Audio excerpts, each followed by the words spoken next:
Од Институтот за јавно здравје велат дека според бените податоци од спроведувањето на иницијативата на Светската здравствена организација СЗО за следење на дебелина кај децата во Европа покажуваат дека во Македонија расте бројот на деца со зголемена телесна тежина.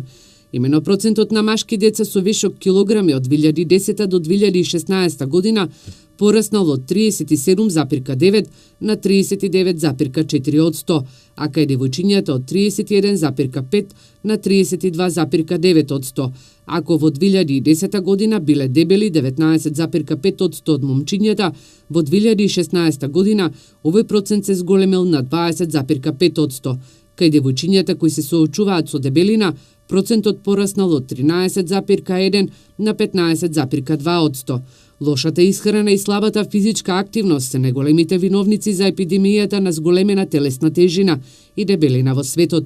Податоците на институтот покажуваат дека 62,7% од мажите и 48,4% жените постари од 18 години имаат зголемена телесна тежина.